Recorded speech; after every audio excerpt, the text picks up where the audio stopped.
Hello friends, കാറ്റത്തെ കിളിക്കൂടിലേക്ക് എല്ലാവർക്കും സ്വാഗതം. അങ്ങനെ നമ്മുടെ സുമേഷാണെങ്കിൽ നിധിയോട് കാര്യങ്ങളെല്ലാം തുറന്നു പറയുകയാണ്. എന്നാലും പെൺകുട്ടി ആരാണ് എന്താണെന്നൊന്നും പറഞ്ഞിട്ടില്ലെങ്കിലും ഒരു പെണ്ണ് കാണൽ ചടങ്ങുണ്ട്, അവർ വീട്ടിലേക്ക് വരും എന്നാണ് പറഞ്ഞിട്ടുള്ളത്. അപ്പോൾ നിധിക്ക് അത്ഭുതമാവണം കേട്ടോ. അതുമാത്രമല്ല, ഞങ്ങൾ തമ്മിൽ കണ്ടു, സംസാരിച്ചു. ഇനിയിപ്പോൾ അവർ വന്ന് വീടൊക്കെ ഒന്ന് കാണണം, പിന്നെ നിങ്ങളെല്ലാവരും ഒന്ന് കാണണം, ഇതാണ് വിചാരിച്ചിരിക്കുന്നത്. നിധിക്ക് ഭയങ്കര അത്ഭുതമായിപ്പോയിട്ടോ. സുമേഷിൻ്റെ ഭാഗത്തുനിന്ന് ഇങ്ങനൊരു കാര്യമോ? ആരും അറിയാണ്ട് കല്യാണം തീരുമാനിച്ചിരിക്കുന്നു, പെണ്ണ് വരെ കണ്ടിരിക്കുന്നു, സംസാരിച്ചു. എന്തായാലും സാരില്ല, ഞങ്ങളോടൊന്നും പറയാതെ ചെയ്താലും കാര്യങ്ങളൊക്കെ സുമേഷ് ഏട്ടന് ഇഷ്ടം പോലെ നടന്നല്ലോ, അത് തന്നെ മതി.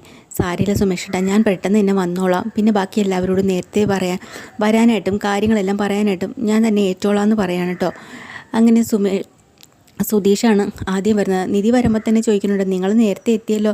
ആ അതെ, ഞാനീ എത്തി. പിന്നെ നിധിയും എത്തിയല്ലോ. ആ അത് ശരിയാണല്ലോ. പിന്നെ ഒരു എന്താവും ഇന്നത്ര നേരത്തെ വരാൻ?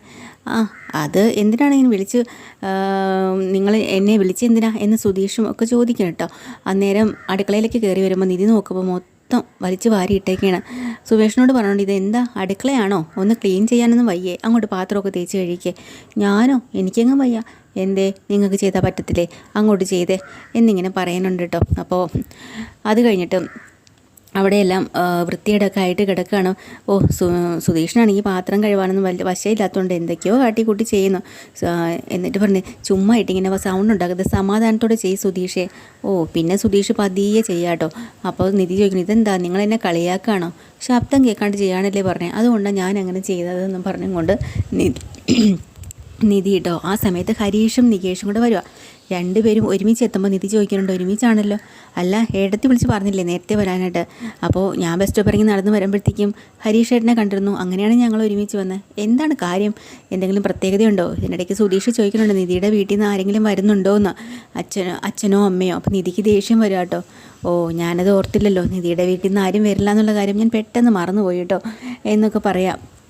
അങ്ങനെ അവിടെ എല്ലാവരും വൃത്തിയാക്കി ക്ലീൻ ചെയ്തുകൊണ്ട് നിൽക്കുന്ന സമയത്ത് നമ്മുടെ സുധീഷ് പറഞ്ഞിട്ടുണ്ട്, എനിക്ക് പാത്രമൊന്നും തേക്കാൻ അത്ര വശമില്ലാന്ന്. എന്നാൽ പിന്നെ ഒരു കാര്യം ചെയ്യും, ഹാളൊക്കെ ഒന്ന് അടിച്ച് വൃത്തിയാക്ക്, നല്ല വൃത്തിയാക്കിയിട്. എന്താ ഇത്ര പ്രത്യേകത? അങ്ങനെ ഹാളെല്ലാം വൃത്തിയായി തൂത്തും തുടച്ചും നിൽക്കുന്ന സമയത്ത് പെട്ടെന്ന് തന്നെയാണ് ഗായത്രി വിളിക്കുക കേട്ടോ. പിന്നെ ഓ നിധി ഒരു സെക്കൻഡ്, ഞാൻ ഇപ്പം തന്നെ പണി ചെയ്യാൻ കേട്ടോ, ഗായു എന്നെ വിളിക്കുക. ഗായോ? ആ ഗായേ ബസ് സ്റ്റോപ്പിൽ വെച്ച് കണ്ട. അപ്പം ഗായത്രി അവിടെ നിന്നുകൊണ്ട് കഴിച്ചോ, സുഖമാണോ, ഇന്ന് ജോലിക്ക് പോയില്ലേ എന്നൊക്കെ ചോദിക്കുമ്പോൾ കൊഞ്ചിയും കുഴഞ്ഞും ഒക്കെ നമ്മുടെ സുധീഷും ഉത്തരം പറയാം കേട്ടോ. എന്നിട്ടാണെങ്കിൽ അവിടെ നിന്നുകൊണ്ട് ഗായത്രി പറയാണ്, നിങ്ങളുടെ ശബ്ദം ഫോണിൽ കൂടെ കേൾക്കാൻ നല്ല സ്വീറ്റായിട്ടുണ്ട്, നല്ല രസമുണ്ട് എന്നൊക്കെ പുകഴ്ത്തി പറയാണ്. ഇതെല്ലാം നിധി കേൾക്കാൻ വേണ്ടി ഏറ്റു പറയുകയും ചെയ്യാണ്. നിധിക്കാണെങ്കിൽ അങ്ങോട്ട് ദേഷ്യം വന്നിട്ട് വയ്യ കേട്ടോ. നിധി നേരെ കിച്ചണിലേക്ക് പോവാണ്. അവസാനം സുധീഷ് പറയാം, എന്തായാലും ഞാൻ ഫോൺ വെക്കട്ടെ, രാത്രി ഞാൻ വിളിച്ചോളാം എന്ന് പറയാം. അതും കൂടെ കേൾക്കുമ്പോൾ നിധിക്ക് കട്ടക്കലിപ്പായി കയ്യിലിരുന്ന പാത്രം എടുത്ത് ഒറ്റ ഏറ് കൊടുക്കുകയാണ്. സുധീഷിനപ്പോൾ കാര്യം പിടിയിട്ടോ. എന്തായാലും തന്നോട് അസൂയയും സ്നേഹമൊക്കെ ഉള്ളത് കൊണ്ടാണ് ഇങ്ങനെയൊക്കെ പെരുമാറണമെന്ന് മനസ്സിലാവാണ്. ഇതൊക്കെ കഴിഞ്ഞിട്ട് നികേഷിനോടും എല്ലാവരും ചോദിക്കുന്നുണ്ട് എന്തോ കാര്യമുണ്ടല്ലോ എന്ന്. അപ്പോഴാണ് ഇവർ പറയുന്നുണ്ടോ, നിധി ഇവരോടൊക്കെ സത്യം പറയുന്നുണ്ട്. സുമേഷ് ഏട്ടൻ ഇതേപോലെ ഒരു പെണ്ണ് കണ്ടിട്ടുണ്ടായിരുന്നു ബ്രോക്കർ വഴി, അവർ തമ്മിൽ സംസാരിക്കുകയും ചെയ്തു. അപ്പോൾ അതെല്ലാം ഏകദേശം ആയി, നമ്മളെല്ലാം പരിചയപ്പെടാനും കാണാനും ഒക്കെ ഇന്ന് അവർ വരുന്നുണ്ടെന്ന് പറയുമ്പോൾ ഇവർക്കും അത്ഭുതം. സുമേഷ് ഏട്ടൻ്റെ ഭാഗത്തുനിന്ന് ഇങ്ങനെയോ? കൊള്ളാം, എനിക്ക് അതൊന്നും മനസ്സിലാവണില്ല. എന്തായാലും നടക്കട്ടെ, നിങ്ങൾ ഇനി ഇതൊന്നും കിണ്ടി ചോദിക്കാൻ നിൽക്കണ്ട. ശരി, കുറച്ച് കഴിയുമ്പോൾ സുമേഷ് വരിക കേട്ടോ. പക്ഷേ സുമേഷിൻ്റെ മുഖത്ത് തെളിച്ചമല്ലാത്തതുകൊണ്ട് ഇവർക്കൊരു സംശയം, എന്താ സുമേഷ് ഏട്ടാ ഇങ്ങനെ ഇരിക്കുന്നത്? സുമേഷ് അകത്ത് കയറി ചെല്ലുമ്പോൾ നിധിയും ചെന്ന് ചോദിക്കുന്നുണ്ട്. പൂർണ്ണമായിട്ടും താല്പര്യത്തോടു തന്നെയാണോ സുമേഷ് ഏട്ടൻ ഇത്? അതെ തന്നെ മോളെ, അവരിപ്പോൾ വരും. ശരി എന്നാൽ സുധീഷ് ഒരു കാര്യം പാലും ചായപ്പൊടിയും സ്നാക്സും ഒക്കെ വാന്ന് പറയാം. മടിച്ച് നിൽക്കുന്നുണ്ട്, കയ്യിൽ നിന്ന് കാശ് ചിലവാകുന്ന കാര്യമല്ലേ. അപ്പോൾ ഹരീഷ് പറയുന്നുണ്ട്, ഏട്ടത്തി കയ്യിൽ നിന്ന് കാശ് ചിലവാകുന്നുണ്ടാണ് ഇങ്ങനെ ഇരിക്കുന്ന, ഒരു കാര്യം ചെയ്യാം, ഞാൻ തന്നെ പോയി മേടിച്ചോളാമെന്ന് പറഞ്ഞുകൊണ്ട് നമ്മുടെ ഹരീഷ് സാധനം വാങ്ങാനായിട്ട് പോകുന്നുണ്ട് കേട്ടോ. കുറച്ച് കഴിയുമ്പോൾ അച്ഛനും നേരത്തെ വന്നിട്ടുണ്ട്. അപ്പോൾ അച്ഛൻ ചോദിക്കുന്നുണ്ട് എന്താ ഇത്ര വിശേഷമെന്ന്. അപ്പോഴാണ് നിധി കാര്യങ്ങളൊക്കെ പറയുന്നത്. ഭാസ്കറിന് ദേഷ്യം വരും കേട്ടോ. അച്ഛനായ എന്നോട് ആദ്യം പറയണ്ടേ, ഞാനല്ലേ കാര്യങ്ങളൊക്കെ നോക്കി നടത്തേണ്ടത്? എന്നിട്ട് സമയത്തിന് വരാൻ പറയുന്നു, എന്നിട്ട് അവൻ പോയി പെണ്ണ് കണ്ടിരിക്കുന്നു. ഇതൊക്കെ എവിടുത്തെ നയ നടപ്പാന്നൊക്കെ ചോദിക്കുക. ഹരീഷിന് ദേഷ്യം വന്നിട്ട് ഹരീഷും പറയുന്നുണ്ട്, അങ്ങനെയാണെങ്കിൽ നിങ്ങൾ ചെയ്യണത് ശരിയാണോ? അച്ഛൻ്റെ സ്ഥാനത്ത് നിന്ന് എൻ്റെ മോന് നല്ലൊരു വിവാഹം നടത്തി കൊടുക്കേണ്ടത് നിങ്ങളല്ലേ? എന്നിട്ട് അത് ചെയ്യാണ്ട് സ്വന്തമായിട്ടൊന്ന് കണ്ടെത്തിയപ്പോൾ കുറ്റം പറയുകയാണോ? ഹരീഷിനെ തിരിച്ച് ഭാസ്കരനെ കുറ്റം പറഞ്ഞുണ്ട്. എടാ നീയൊക്കെ ഏട്ടനെ വലിയ തലയെ പൊക്കി വെച്ചുകൊണ്ടല്ലേ നടക്കുന്നത്, ഭയങ്കര സ്നേഹമാണ്, ഏട്ടനില്ലാത്ത ജീവിതമില്ല എന്നൊക്കെ എഴുതി നിനക്കൊക്കെ വേണ്ടിയില്ല അവ ഇവിടെ കിടന്ന് കഷ്ടപ്പെടുന്നതും. എന്നിട്ട് നീയൊക്കെ രണ്ടുപേരും ഓരോ പെണ്ണുങ്ങളെ അങ്ങ് സെറ്റാക്കി വെച്ചു. അതിനു മുമ്പ് അവൻ എന്തെങ്കിലും സെറ്റാക്കി കൊടുക്കണമെന്ന് നിനക്കൊക്കെ തോന്നിയോടാന്നും പറഞ്ഞുകൊണ്ട് അങ്ങനെ അങ്ങോട്ടും ഇങ്ങോട്ടും ഇതായിട്ടോ. അപ്പോൾ നിധി പറഞ്ഞോട് ദയവ് ചെയ്ത് നിങ്ങൾ അങ്ങോട്ടും ഇങ്ങോട്ടും വഴക്കും പറഞ്ഞ് പ്രശ്നം ഉണ്ടാക്കല്ലേ. സുമേഷ് ഏട്ടൻ എന്തായാലും സുമേഷ് ഏട്ടൻ്റെ ആഗ്രഹത്തിന് നടത്തി കാര്യമല്ലേ, നമുക്കതിനെക്കുറിച്ച് ആലോചിക്കാം. പറഞ്ഞു നിൽക്കുമ്പം പെണ്ണും കൂട്ടരും അമ്മയും അച്ഛനും ഒക്കെ ആയിട്ട് വന്നിട്ടുണ്ട്. അങ്ങനെ സംസാരിക്കുകയാണ് കേട്ടോ ഇവർ. അപ്പോൾ അതിനിടയ്ക്ക് പെൺകുട്ടി അവിടെ എല്ലാം നോക്കുകയാണ്. അന്നേരം നിധി ചോദിക്കുന്നുണ്ട് വീടൊക്കെ കാണണോ? കാണണം. അങ്ങനെ വീട് കാണാനൊക്കെ കൊണ്ടുപോവാം.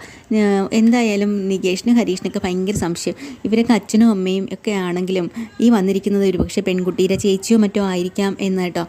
അങ്ങനെ ഇത് ചേച്ചിയാണോ എന്ന് പരിചയപ്പെടുത്തുന്ന സമയത്ത് അവൾ പാർക്കുട്ടി പറഞ്ഞുകൊണ്ട് ഇല്ല ഞാൻ ചേച്ചിയല്ല, ഞാൻ തന്നെയാണ് പെൺകുട്ടി. അതെയോ? അത് എൻ്റെ വിവാഹം കഴിഞ്ഞതാണ് ആദ്യം. അന്നേരം തന്നെ ഇവരാദ്യം തന്നെ എല്ലാവരും അന്തം വിട്ടിട്ട് സുമേഷിനെ അന്തം വിട്ട് നോക്കുകയാണ്. ഭാസ്കരനും അന്തം വിട്ട് പോയി. അങ്ങനെ എന്തായാലും ബ്രോക്കർ ചോദിക്കണം നിങ്ങളെല്ലാവരും എന്താ ഇങ്ങനെ അന്തം വിട്ട് നിൽക്കണം, സുമേഷ് ഇതൊന്നും പറഞ്ഞില്ലായിരുന്നോ? സുമേഷേ എന്താ ഇതൊന്നും പറഞ്ഞില്ലായിരുന്നോ? അല്ല അത് വരുമ്പോൾ അറിയുമല്ലോ, കുഴപ്പമില്ല. അപ്പം പെണ്ണ് പറയണം ഇനിയിപ്പോൾ ഞാൻ തന്നെ എല്ലാവരോടും പറഞ്ഞേക്കാം, ആദ്യം എനിക്കൊരു വിവാഹം കഴിഞ്ഞതാണ്, അതങ്ങോട്ട് സെറ്റായില്ല, ഡിവോഴ്സ് കൊടുത്തിരിക്കുകയാണ്, ഡിവോഴ്സിന് വേണ്ടിയിട്ടുള്ള എല്ലാ കാര്യങ്ങളും ഉടനെ നടക്കും.